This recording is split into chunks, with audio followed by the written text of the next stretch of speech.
तर त्यांच्या मध्ये काही थोडे बहुत 19-20 प्रकरणं सुरू आहेत. त्यांच्यासाठी माझी खास सूचना या ठिकाणी असेल की आपलं ज्यावेळेस सिलेक्शन होईल त्यावेळेस आपण ट्रेनिंग करा. कोणाकडे उत्तर असेल तर स्टेजवर येऊन द्यायचं. 9 महिने विद्यार्थी तुमच्या टाळ्या कशा यायला पाहिजे.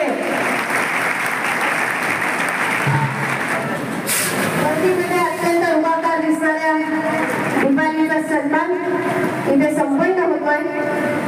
या ठिकाणी मेडल, शाल, स्मृतिचिन्ह तथा प्राध्यापक डॉक्टर सुरेशजी सोनवणे लिखित वाया गेलेलं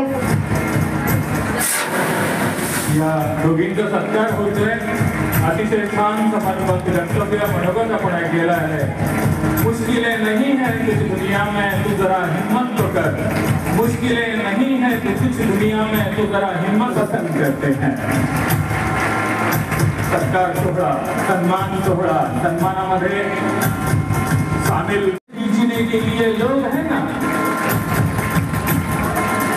सपना देखना है तो ऊंचा देख, नीचा खींचने के लिए लोग है ना. तू अपने अंदर जुनून और जज्बे को भर. तू अपने अंदर जुनून और जज्बे को भर. अपनी पहचान महत्वपूर्ण है. अपनी पहचान बनाओ. अपने विकास की, अपनी ध्येय की, अपने गोल की, अपने माता पिता का सपना, अपना गरुड़ जेब का सपना, और सपना पूरा हो. जिनका सपना पूरा हुआ है. मधमाशी, या मधमाशीला अर्धा चमचा मध गोळा करण्यासाठी तब्बल 2 लाख फुलांना भेट द्यावी लागते. तेव्हा कुठे अर्धा चमचा मध गोळा होतो. तर ज्ञान हे कणाकणाने मिळत असतं. मित्रांनो, तुम्हाला असं वाटलं की एक पुस्तक वाचलं मी आणि मला परीक्षेत सगळं काही आलं, तसं होत नाही. आणि टाळ्या वाजण्यासाठी कोणत्याही प्रकारचा जीएसटी पे करावा लागत नाही. त्यामुळे टाळ्या या सगळ्या 9 पायडे इंडियन नेव्ही विशाखापट्टणम या ठिकाणी सध्या पोस्टिंग आहेत. वडील त्यांचे या ठिकाणी आहेत. त्यांना देखील मी आमंत्रित करतोय लवकर या ठिकाणी यायचंय. अर्चना बाबूराव डोले, धाराशिव हेड कॉन्स्टेबल पोलीस. आणि जर कदाचित ड्रॉमध्ये आपलं नाव आलं आणि आपण जर या या 2 जिल्ह्यामध्ये सिलेक्शन आहे. मित्रांनो, नोकरी तर मिळणारच आहे, परंतु पोस्ट अशी घ्या की आपलं प्रत्येक जिल्ह्यामध्ये असलेला आनंद या ठिकाणी यशस्वी झालेला आहे. त्याचा सगळ्यांच्या ठिकाणी सत्कार होणार आहे. परंतु अपेक्षा एकच आहे की सियाचीन या ठिकाणी पोस्टिंगला आहे इंडियन आर्मी. त्यानंतर नाझीम पठाण इंडियन नेव्ही कोची या ठिकाणी. महाराष्ट्रातल्या प्रत्येक पोलीस स्टेशन मध्ये आपला विद्यार्थी चमकतोय आणि खूप अभिमानास्पद बाब आहे की प्रत्येक चांगल्या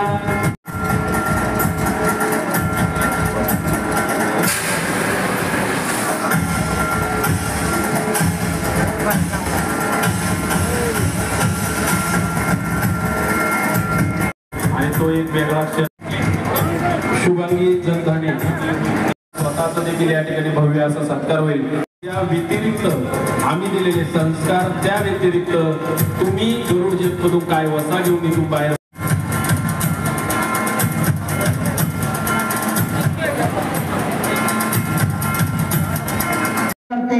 म्हटलं असेल चला कार्यक्रम आहे, कार्यक्रमाचा सत्कार करायचा आहे, तर पहिला प्रश्न यायचा किती विद्यार्थी लागले.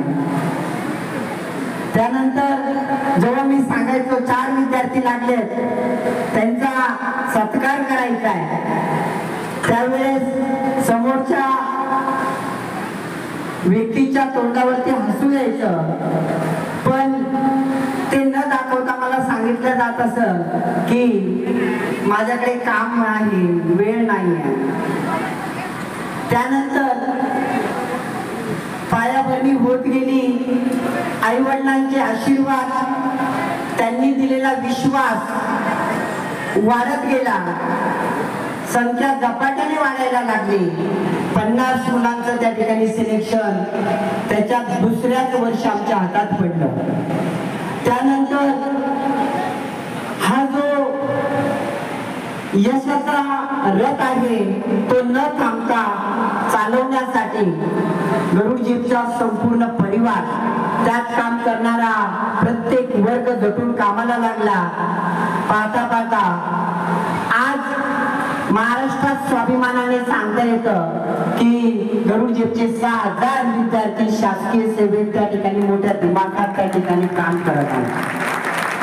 हाच नाही तर त्या 6000 परिवारांच्या शुभेच्छा, आशीर्वाद त्यावेळी कौतुक आणि सत्कार सोहळ्या प्रसंगी व्यासपीठावर उपस्थित असलेल्या पॅरामिलिटरी फोर्सेसच्या कॅप्टन रुचिराजे मॅडम, या ठिकाणी गरुड जीप अकॅडमीचे संचालक प्राध्यापक सुरेश सोनवणेजी, त्यांचे बंधू श्री निलेश सोनवणेजी, त्यांचे आदरणीय आई आणि वडील, कल्याणी महिला बहुउद्देशीय सेवा संस्था नाशिकच्या संचालिका माननीय सुनीताबाई मोळकजी,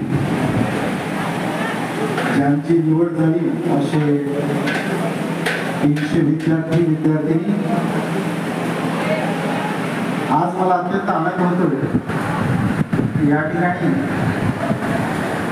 तुमच्या समोर उपस्थित राहून बोलण्याबद्दल. क्रिकेट आपण सगळेजण खेळतो, बरोबर आहे. आता 2020चा जमाना आहे, पण मॅडम जेव्हा लहान होतो तेव्हा टेस्ट क्रिकेट चालायचं आणि या टेस्ट क्रिकेटमध्ये जर संध्याकाळी 4-4:30ला एखादा प्लेयर जर आऊट झाला तर अशा वेळेस एक दुसरा प्लेयर पाठवायचे, त्याला म्हणायचे नाईट वॉचमन. तो नाईट वॉचमन पुढचा 1-1.5 तास खेळून काढायचा आणि मग दुसऱ्या दिवशी सकाळी फ्रेश दुसरे प्लेयर यायचे. तसं आजच्या कार्यक्रमाला माननीय जिल्हाधिकारी स्वामी सर येणार होते, पण माझी नाईट वॉचमन म्हणून निवड झाली आणि ऐनवेळी सोनवणे सरांनी मला फोन केला की तुम्हाला या ठिकाणी यावं लागेल. मोडक मॅडम माझ्यासोबत आल्या आणि मला तुमच्याशी संवाद करण्याची इथे संधी भेटली. त्याबद्दल मी गरुड जीप अकॅडमी आणि त्यांच्या सर्व सहकार्यांचं सर्वप्रथम आभार मानतो. आतापर्यंत प्रातिनिधिक स्वरूपात 5 सत्कार झाले.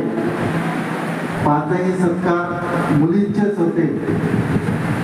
फेटा बांधलेल्यापैकी बहुसंख्य मुलीच दिसत आहे. अरे मुलं कुठे गेले? अच्छा, तिकडे आहे. ओके. तर ज्यांचा आज सत्कार झाला त्यांचं अभिनंदन आणि ज्यांचा नाही झाला त्यांचं पुढच्या वर्षीसाठी ऍडव्हान्स मध्ये अभिनंदन की तुम्हाला पुढच्या वर्षी यापेक्षाही उत्तुंग असं यश या ठिकाणी मिळवायचं आहे. या समारंभाचं वैशिष्ट्य असं की अकॅडमीचं नावच फार खास आहे, गरुड झेप, बरोबर. झेप मध्ये जर एक गाणं वाढवला तर काय तयार होईल? झोप. आपल्याला झोपायचंय का? आपल्याला जागे राहायचंय. मातीचा गोळा असतो, मातीच्या गोळ्याला जसा आकार दिला जातो. 2015 मध्ये नवरा मला सोडून गेला, 2 मुलं पदरात टाकून. आणि आपल्या समाजामध्ये ज्या बाईला नवरा टाकून जातो त्या समाजाला कुणीही स्वीकारत नाही. शिक्षण माझं फक्त 12वी शिक्षण असताना मी साई हॉस्पिटलमध्ये जॉब करायचे. त्यावेळेला गरुड जीप अकॅडमीची एक ओमनी व्हॅन माझ्या समोरून गेली. त्यावेळेला मला वाटलं की 12वी नंतर आपण काय करू शकतो. सरांना भेटायला गेले, सरांना सांगितलं सर असं असं आहे, मी काय करावं. सरांनी मार्गदर्शन केलं, अकॅडमीमध्ये प्रवेश घेतला.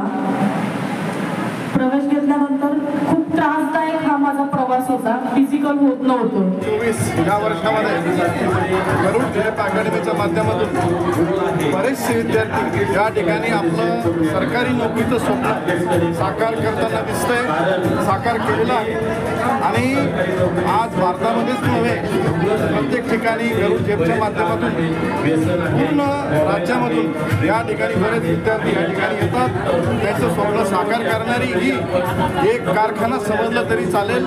या कारखान्याच्या माध्यमातून बरेच विद्यार्थी आता पोलीस दलामध्ये, आर्मीमध्ये, नेव्हीमध्ये, एअरफोर्समध्ये या ठिकाणी भरती झालेले आहेत. आणि आजचा जर आकडा बघितला हा न होतो न भविष्यती या आकड्यातून आज खरं गरुड झेपचं जे वेगळं असं महत्त्व आहे त्या सर्व भारत देशासाठी, महाराष्ट्रासाठी कळालेलं आहे. आणि आज या माध्यमातून खरंच एक वेगळा असा संदेश ज्या आईवडिलांनी आमच्यावर विश्वास ठेवला, त्या आईवडिलांनी आपल्या मुलांना या ठिकाणी टाकलं आणि त्यांचे स्वप्न साकार झालं हे सांगणारं एक तात्पर्य या ठिकाणी या मोठ्या प्रोग्रामच्या माध्यमातून आईवडिलांचा सत्कार जो मुलगा लागतो त्या मुलांच्या आईवडिलांचा सत्कार आमच्या माध्यमातून घडतोय ही आमच्यासाठी एक मोठी बाब आहे आणि ती सगळ्यात अविस्मरणीय आहे. आणि आजचा हा निकाल एक दिव्यमान आणि डोळे दिपणारा आहे. ज्या विद्यार्थ्याची संख्या बघता आज हा खरा मोठा निकाल आमच्यासाठी पण आहे.